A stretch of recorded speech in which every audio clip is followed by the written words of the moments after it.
Shala Lynch, qu'est-ce qui vous a poussé à vouloir réaliser un documentaire sur Angela Davis? On a personal level, she was a person, sur le plan well, not a personnel, person that I knew, she was an image c'était that pas I knew. quelqu'un que je connaissais, And I'm c'était a une woman, image I'm a que je black connaissais. woman. Je suis une But femme I realized there noire. must be some Je me suis story. rendu compte qu'il How devait is y she avoir such a une powerful histoire. image in Comment our se fait-il qu'elle culture soit in une the image US tellement and internationally? forte dans notre culture So how américaine did et a internationalement? 26-year-old Et donc, comment est-ce philosophy qu'une graduate student jeune philosophe de become 26 an ans, diplômée de international l'université, political noire, icon? est devenue une icône And what I found internationale? is it's a Et ce que j'ai political crime découvert, drama c'était with a que love c'était story in the middle. une histoire de crime dramatique avec une affaire, une histoire d'amour. There is a conspiracy to wipe out, to murder every single Black Panther and the Black community as a whole. A communist, a black, a woman, an activist. You couldn't have put things together more problem creating than Angela Davis.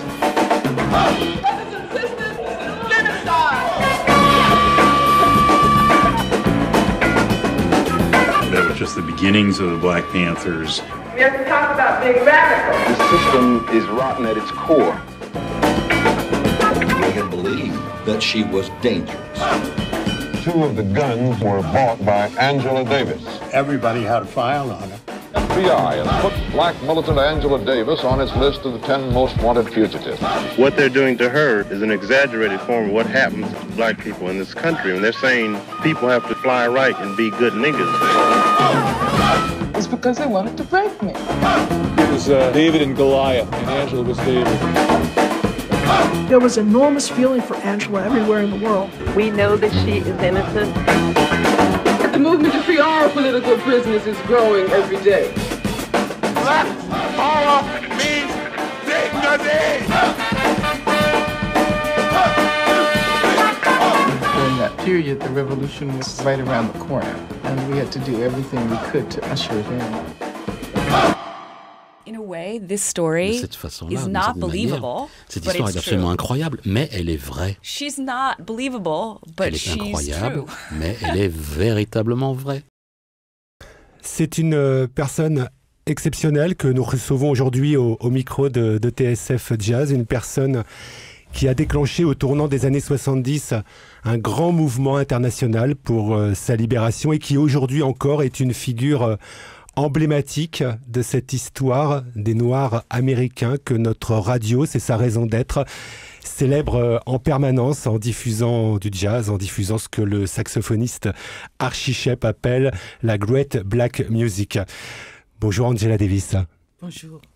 On apprend, en tout cas dans le documentaire, que vous avez grandi dans l'Alabama. C'est là où Rosa Parks a commencé sa lutte pour pouvoir s'asseoir comme les Blancs dans les autobus. Qu'est-ce que cela a signifié pour vous, cette conjoncture entre l'endroit où vous avez grandi et puis le fait que l'Alabama est un endroit vraiment très, très important dans l'histoire des droits civiques? Well, of course, Birmingham, Alabama, which is where I Bien grew sûr, up, Birmingham, en Alabama, là où j'ai grandi, most segregated c'était l'État ou la in ville the la plus United States. ségrégationniste dans les États-Unis. Birmingham used to be referred to as the Birmingham, Johannesburg of the c'était South. le Johannesburg So du it was sud sort of the des seat États-Unis. of apartheid. C'était vraiment And I grew l'épicentre up de in l'apartheid. an environment, Moi, j'ai grandi dans un which, was environnement marked by qui était marqué absolute segregation. par une ségrégation I absolue never entre blancs et noirs. knew a white person Je n'ai jamais rencontré un until I blanc traveled to New York. jusqu'à ce que j'ai It was marked by voyagé à violence. New York. C'était un endroit One of my marqué very par la violence. first memories as a child Un de mes premiers is the souvenirs en tant sound qu'enfant, of c'est le bombs son des exploding bombes qui explosaient across the street from my house à une in rue a de ma maison, neighborhood that was dans zoned as un white, quartier and a qui black était family had moved into that blanc, neighborhood. et puis une famille noire s'y était I installée. grew up watching my father pull j'ai his guns grandi out when he thought the Ku en Klux voyant Klan might mon be père sortir ses armes quand il pensait que le Ku Klux Klan était en dehors de la maison. J'ai grandi à un moment où les hommes dans notre voisinage ont dû créer une patrouille. Une patrouille armée. Chaque nuit, ils devaient passer à travers tout le quartier pour s'assurer que le Ku Klux Klan ne mettrait pas une bombe dans une maison ou ne mettrait pas le feu à une de nos maisons. Oui, c'était absolument fondamental. On a le sentiment, Angela Davis, au tout début de cette histoire, que, pour la comprendre, que vous êtes à un moment de votre vie tout ce qu'une certaine Amérique déteste. Noir, communiste, prof de fac, donc intellectuel. Est-ce que vous vous êtes dit, que vous étiez à vous seul une autre Amérique? Absolument. Et cette notion d'autre Amérique, l'autre Amérique, a été utilisée énormément par les forces progressistes à travers le monde. Oui, j'étais attaqué parce que j'étais noire, femme, communiste, intellectuelle et militante. J'ai reçu énormément de menaces. J'avais aucune idée que la haine était aussi puissante. Je ne savais absolument pas que l'anticommunisme était tellement vivant. Après l'époque du macartisme, en fait, le macartisme c'était les années 50, 1950, on était à la fin des années 60 là. Et j'ai reçu des milliers de lettres me disant que je devrais retourner en Russie. Ou retourner en Afrique. Et des lettres disant que des gens allaient me tuer. Mais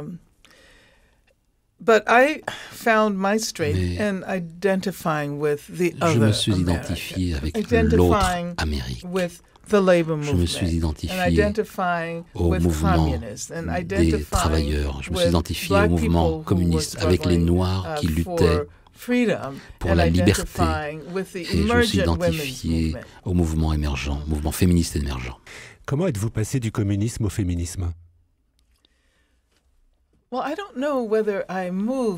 ne sais pas si je suis passé du communisme au féminisme, parce que je me considère toujours communiste. Et dans ce processus d'être impliqué dans toute une gamme de luttes, dans ce processus d'études, il est devenu très clair pour moi qu'on ne peut pas séparer l'oppression du genre de l'oppression des classes et du racisme, ou de l'oppression raciste. Une des raisons pour lesquelles j'ai rejoint le Parti communiste, en fait, c'était parce que je sentis qu'il serait possible de faire ces liens dans le cours du travail politique que j'ai entrepris. Mais est-ce que vous n'avez pas pensé à un moment que les Black Panthers n'étaient pas assez féministes? Personne n'était assez féministe à cette époque. Comme virtuellement toute autre organisation, tout autre lieu, il y avait beaucoup de chauvinisme, de machisme chez les Black Panthers, mais il y avait du machisme dans toute la société. Et on a fini par se rendre compte à quel point il était fondamental, essentiel, non seulement de mettre l'accent sur les problèmes de genre, mais de reconnaître que les stratégies féministes, et je pense toujours à mon féminisme comme étant un féminisme marxiste, et que mon marxisme est un marxisme féministe. Vous dites qu'au départ, vous êtes surprise. En même temps, à l'époque, le gouverneur de la Californie, c'est là où vous êtes arrêté, c'est quand même quelqu'un qu'on connaît bien aujourd'hui, puisqu'il a été président des États-Unis d'Amérique. C'est Ronald Reagan et a priori, rien à voir avec vous. Well, that's true. And maybe I was a little naive. C'est vrai, j'étais peut-être un peu naïve quand j'ai dit que j'étais surprise. Mais quand j'y repense, si j'avais su que tout cela allait se produire, j'aurais peut-être pas accepté l'emploi à UCLA, à l'Université de la Californie. Mais j'étais consciente de Ronald Reagan, du fait que Richard Nixon était à la Maison-Blanche à l'époque. C'est une histoire très intéressante. Nixon, en fait, a écrit une lettre à mon frère, qui était un joueur de foot professionnel, de football américain professionnel. Et Nixon a écrit dans sa lettre que c'était un fan de mon frère. And of course, this was the time when I was underground. So I always interpreted that as interprété ça comme attempting to persuade my une tentative de persuader mon frère de dire au FBI où je me cachais. Bien sûr, mon frère ne savait pas où j'étais. Mais, ouais. Est-ce que c'est important de ne pas être considéré comme une personne seule et d'avoir toujours voulu faire partie d'un mouvement collectif jusqu'à ce titre qui n'est pas choisi par hasard, Angela Davis, On All the Political Prisoners? Yes, that is precisely why the film is called Free Angela and All Political Prisoners. I was one individual who was the target of racist and political repression at a particular moment. In the history of the U.S. and the world. There were many others, many of whom remain in prison beaucoup qui sont restés en prison, qui sont encore en prison aujourd'hui, 40 ans plus tard.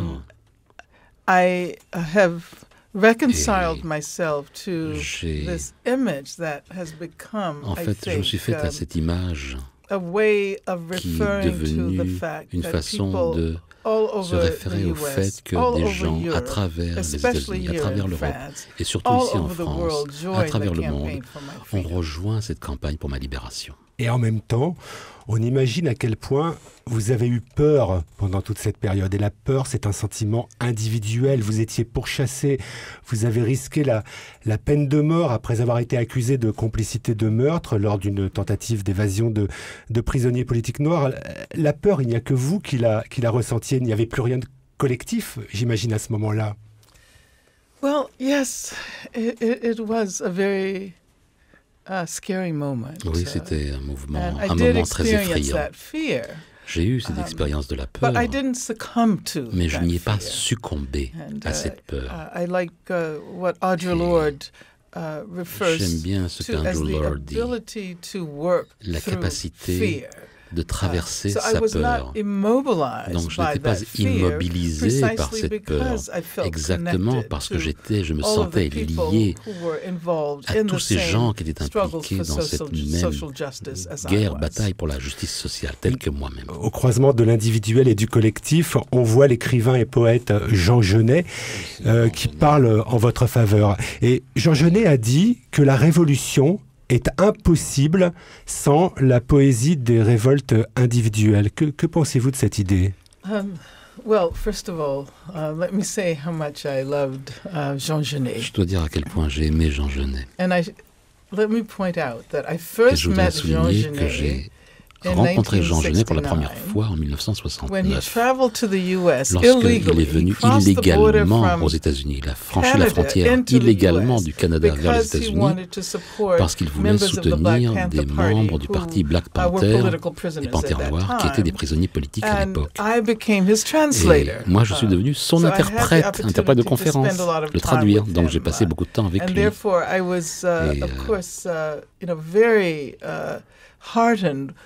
J'ai été vraiment très touché quand il s'est emparé du sort des frères de Soledad et qu'il a fait partie de ces gens qui ont exigé ma libération. Jean Genet a absolument raison. Il ne peut y avoir de mouvement sans poésie. Il ne peut y avoir de mouvement sans musique.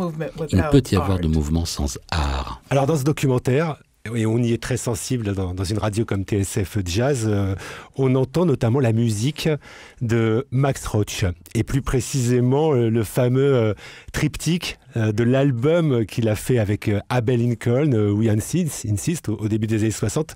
Que représente pour vous cette musique? Well, of course, Max Roach and Bien sûr, Max Roach et Abe Lincoln qui ont utilisé leur musique pour mettre l'accent sur le fait que la liberté était une lutte. Vous savez, il y a la Freedom Suite de Max Roach. Je ne pense pas que quelqu'un puisse représenter correctement la lutte pour la liberté noire sans faire référence à la musique. La musique a toujours joué un rôle essentiel. La musique a joué un rôle essentiel pendant l'esclavage, et nous avons toute cette évolution des chansons de travail, du blues, du jazz. really love jazz. J'aime vraiment le jazz. J'écoute du jazz tout le temps. Et je dois dire que nous avons un nouveau centre de jazz à San Francisco. Et j'ai eu récemment l'occasion d'entendre McCoy Tyner, Bobby Hutcherson, Jason Moran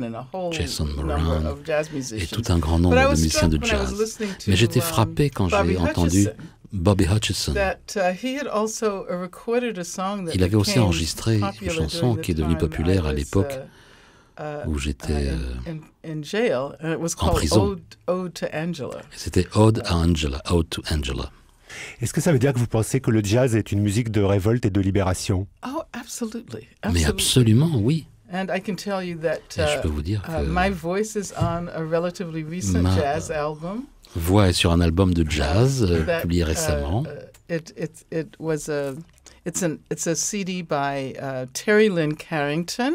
C'est un CD de Terry Lynn Carrington et ça s'appelle le projet Mosaic Project. Je parle sur une plage chantée par Diane Reeves. And I should say that Terry Lynn Carrington, who's a Terry drummer, Lynn just Carrington, recently qui est un batteur, speaking about the politics of jazz, parlait de la politique du jazz récemment.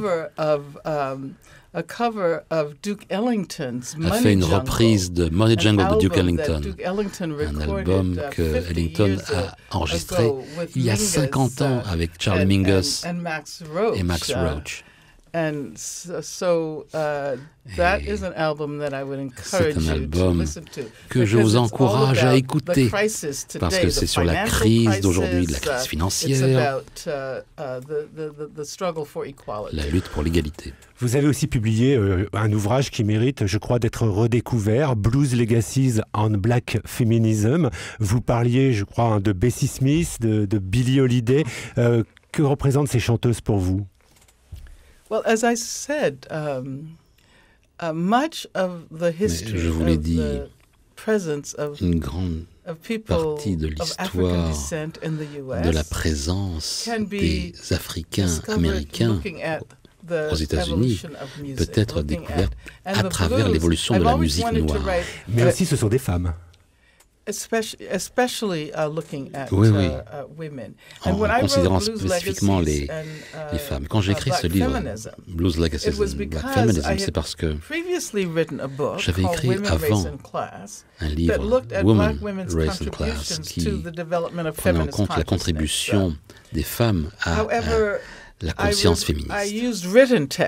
J'utilise du texte écrit. Et donc, mes observations ont été limitées aux femmes de la classe moyenne.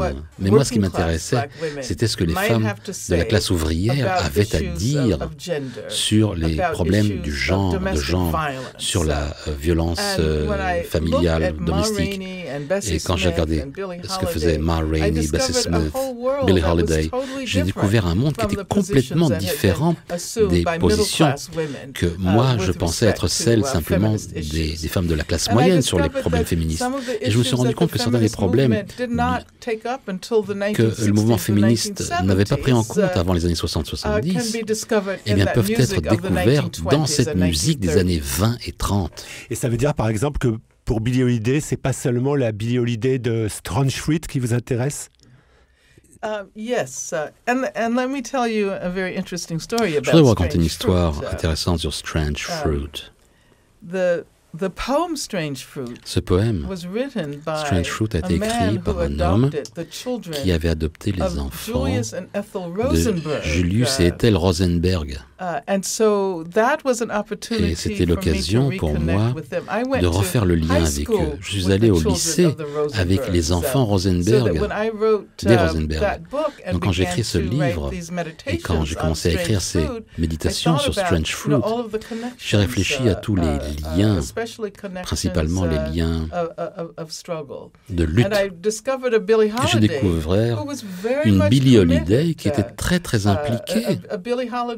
Billie Billie Holiday que beaucoup de gens ne connaissent pas, une Billie Holiday qui a chanté gratuitement pour des organisations progressistes. Quand vous étiez en prison, vous faisiez aussi le lien avec ce qui s'était passé pour les Rosenberg, ce qui s'était passé encore plus tôt pour Sacco et Vanzetti? Oh, yes, absolutely. Mais oui, absolument. And this Sacco and Vanzetti, and of course many l'affaire Sacco-Vanzetti et beaucoup de membres du Parti communiste étaient impliqués dans les années 20 pour libérer Sacco et Vanzetti. Il y a tant d'autres problèmes, tant d'autres cas. Ma mère était impliquée dans une campagne pour libérer les neufs de Scottsboro. Et ça s'est produit au cours des années 30. Et ces 9 jeunes hommes noirs ont été condamnés à mort et à une vie en prison. Et ce n'est que le mois dernier, que le mois dernier, que le gouverneur de l'Alabama a donné, par exemple, un pardon posthume à ces 9 de Scottsboro. On parlait musique dans le mouvement pour votre libération. Donc il y a eu beaucoup d'artistes qui se sont engagés, les Rolling Stones avec Sweet Black Angel, John Lennon. Et puis il y a, je crois que c'est l'un des moments les plus forts du documentaire, Nina Simone qui vous offre, je crois, un ballon alors que vous êtes en prison. C'est quoi exactement cette histoire? Well, Nina Simone was performing. Nina Simone se produisait dans le même centre civique où moi j'étais emprisonné. Moi j'étais en prison dans le comté de Marine. Et à côté de cette prison, il y a un auditorium. Donc elle s'est rendue compte que moi j'étais là. Elle a décidé d'essayer de me rendre visite. Elle avait un ballon qu'elle voulait m'apporter, mais les gardiens ne voulaient pas l'autoriser à rentrer avec ce ballon. Elle a vraiment insisté, elle a tellement insisté qu'elle a réussi à faire rentrer ce petit ballon gonflé dans ma cellule. J'ai gardé ce ballon jusqu'à ce que le gaz sorte. Et après que j'étais libéré, j'ai eu l'occasion de passer quelques temps avec Nina Simone, beaucoup de temps avec Nina Simone. Nous sommes devenus amis. And I am still very angry about the toujours en colère au sujet du traitement qu'elle a eu par le gouvernement américain. Elle n'a pas été, il n'y a pas été possible. En fait, elle a été en exil forcé, disons-le comme ça. Vous faites allusion aussi à ces problèmes avec les maisons de disques. Vous pensez que c'était politique? C'était sur une question d'impôts. Mais bon, nous savons que Nina Simone était pendant tant d'années un personnage tellement important dans les luttes pour la liberté des Noirs. Je l'avais rencontrée précédemment parce qu'elle était venue à une représentation pour Huey Newton, qui à l'époque était en prison. Nina Simone, elle était sur Mississippi Goddam, qui est devenu l'hymne du mouvement des droits civiques. Le gouvernement ne l'aimait pas du tout. Ils ont utilisé l'impôt comme un prétexte. Est-ce que vous avez eu un lien aussi fort avec Aretha Franklin? It's interesting that you asked that question. C'est intéressant que vous posiez la question parce que il y a 2 semaines, quelqu'un m'a montré la une d'un journal noir à San Francisco avec une photo d'Aretha Franklin. Et c'était une conférence de presse qu'elle a tenue pour annoncer qu'elle était prête à fournir les fonds pour ma libération sous caution, quel que soit le montant de la caution. Elle a dit, si c'est $100 000, à l'époque, c'est $150 000 de l'époque, $200 000, ce qui à l'époque était un montant incroyable, c'est comme $1 million ou $2 millions aujourd'hui. Et donc, moi, j'ai toujours été reconnaissante à Aretha Franklin. Parce que par le simple fait de dire cela en public, elle a attiré beaucoup plus de gens dans cette campagne. Shala Lynch, au début de cet entretien, vous avez dit que c'est aussi une histoire d'amour, l'histoire d'Angela Davis. Qu'est-ce que vous voulez dire par là? Well, that Angela. One of the things that I think is so important Une about des choses qui est tellement and importante au sujet de cette époque, et on le voit dans le film, c'est que les gens impliquaient la politique dans leur vie quotidienne. La politique et la vie n'étaient pas séparées. Donc, dans cette partie-là, il y avait des soirées, il y avait de l'amour. C'était la façon dont on vivait sa vie. Et à travers la lutte en lien avec les prisonniers de Soledad, Angela et George ont eu un lien. George Jackson. Il y avait des merveilleuses lettres entre eux. Et lorsque le procès s'est tenu, l'avocat général pour ce complot criminel disait que Angela Davis était la tête derrière le kidnapping du juge pour pouvoir faire sortir son amant, George, de prison. Et la preuve qu'il apportait à cela, c'était les lettres d'amour qu'Angela avait écrites à George. L'histoire d'amour devient partie prenante de toute l'affaire, d'une certaine manière. Et la défense, évidemment, prend les mêmes preuves et a une théorie complètement différente de ce qu'était le pseudo-crime. Et alors, Angela, comment aujourd'hui vous faites la part des choses entre l'histoire politique et l'histoire d'amour? Pour vous, c'était un même ensemble? C'était quelque chose que vous viviez aussi intensément, la partie personnelle et la partie politique pour vous? Well, I think that politics and intimacy are all very much, always very much involved. Vous savez, je crois que la vie politique et la vie intime sont profondément intriquées. Cette relation avec George s'est produite en tentant de lutter pour sa libération. Ce qui était intéressant dans l'accusation, c'est qu'au début, l'affaire était basée sur mes activités politiques, mes déclarations politiques. Et parce que à l'avant-procès, nous avons pu dire que j'étais un prisonnier politique et que toutes les preuves que l'accusation avait étaient des preuves qui étaient liées à la liberté de parole, tout simplement. Et donc l'accusation a dû enlever toutes ces preuves de l'affaire, et ce qui restait, c'était l'histoire très stéréotypée de la femme amoureuse qui ferait n'importe quoi pour sauver l'homme qu'elle aimait. Donc, d'une certaine manière, le fait que l'accusation l'ait usée, est utilisée, montrait quelle était la force du mouvement. C'était clair parce que lorsque les jurés, quand les jurés ont été questionnés, ont été interrogés, une des questions posées par l'accusation était « Est-ce que vous pensez que Angela Davis est un prisonnier politique ?»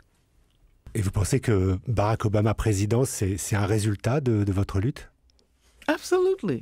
Mais oui, absolument. Absolument.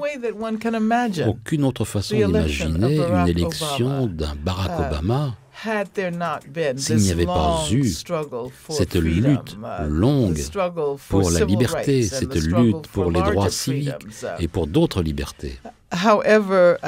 Toutefois, je pense que beaucoup de gens pensent ou supposent que parce que Barack Obama a été élu, tout le pays serait transformé, le monde entier serait transformé.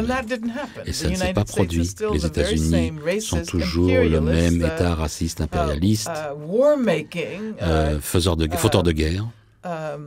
Ça s'est pas amélioré par rapport au Vietnam, par rapport à la situation ne s'est pas arrangée? Pardon me? It didn't improve since Vietnam. I'm not saying that it didn't improve. Je dis pas que ça s'est pas amélioré. Parce que, à l'évidence, beaucoup de choses ont changé. On a élu Barack Obama. Il y a des Noirs dans des situations, dans des positions politiques ou économiques qui avaient été fermées aux Noirs, interdites aux Noirs pendant des siècles. Beaucoup de choses sont améliorées, mais beaucoup de choses sont pires. Le racisme structurel est encore plus fort aujourd'hui qu'il ne l'était il y a 40 ans. And so I think we need to develop Je crois qu'il faut développer une nouvelle façon de réfléchir, de penser le racisme. C'est pas simplement des attitudes, c'est pas simplement des lois, c'est aussi sur des structures économiques, des structures politiques, c'est sur des structures éducatives aussi. Que vous reste-t-il aujourd'hui de toutes ces années de lutte, Angela Davis? Est-ce que vous vous sentez aujourd'hui toujours en lutte et toujours en colère? La lutte est toujours une question de colère. Il y a de la colère là-dedans. Et je me sens encore très lié aux luttes d'il y a 40-50 ans. Et j'ai vraiment beaucoup de gratitude pour le fait qu'on ait pu travailler avec tellement des gens tellement passionnés, tellement impliqués, et tant d'organisations qui ont aidé à créer cette continuité entre cette période-là et aujourd'hui. Bien sûr, il y a de nouvelles luttes aujourd'hui. Nous sommes impliqués dans ce qu'on appelle le mouvement de l'abolition des prisons. Et grâce à des gens comme George Jackson, qui avait dit à l'époque que la question ne devrait pas être simplement sur les prisonniers politiques, c'est la prison en tant qu'appareil répressif, en tant qu'institution qui est mue par le racisme et qui sert un but politique. Donc il y a un lien direct entre le travail que nous faisons aujourd'hui contre l'État-prison américain, le complexe carcéral américain. Regardez, aux États-Unis, il y a plus de gens en prison que n'importe où dans le monde, proportionnellement. Alors que les États-Unis a 25% de la population, de sa population en prison, alors que dans le reste du monde, c'est 5%. Et si on regarde qui sont la majorité des gens en prison, ils sont noirs et latinos. Tous, quasiment, sont pauvres. Donc, oui, il y a un lien avec ces luttes du passé, mais on a construit là-dessus et on continue, on va de l'avant. Vous êtes aussi engagé contre la peine de mort? Je suis très active dans la lutte contre la peine de mort. La peine de mort est un des éléments clés de ce qu'on appelle le complexe carcéral industriel. Et dans cette lutte contre la peine de mort, on souligne que Mumia Abu-Jamal, qui est peut-être le plus connu des prisonniers condamnés à mort, a été retiré de cette peine de mort grâce à la lutte. Ça a pris 2 ans pour me libérer, mais Mumia est en prison déjà depuis plus de 30 ans. Est-ce que vous continuez à réfléchir sur le communisme, sur le mouvement noir sur le mouvement noir américain? Est-ce que dans le recul, il y a des éléments dans votre réflexion qui... Écoutez, je pense toujours que on voulait une certaine sorte de changement. On pensait qu'on faisait la révolution. On n'a pas fait la révolution qu'on pensait faire. Mais en même temps, on a fait advenir beaucoup de changements. Le socialisme n'aurait pas fonctionné de la manière dont on l'a vu ou dont on l'a fait. Mais il ne faut pas jeter le bébé avec l'eau du bain. Parce qu'à l'époque, lorsque le capitalisme mondial est plus puissant que jamais et vraiment brise les vies à travers le monde, il faut savoir comment passer vers une société qui serait basée sur la réalisation des besoins des individus et pas sur le profit. Et donc je dis, souvenons-nous de ce qui était bien dans cette expérience. Il faut de l'éducation gratuite, il faut des soins gratuits, une sécurité sociale gratuite, on a besoin d'emplois. Et oui. Je crois que les erreurs peuvent être très instructives. On n'oublie pas toute cette expérience parce qu'il y aurait eu ou il y a eu des erreurs. On a appris sur ces erreurs et on continue, on va de l'avant.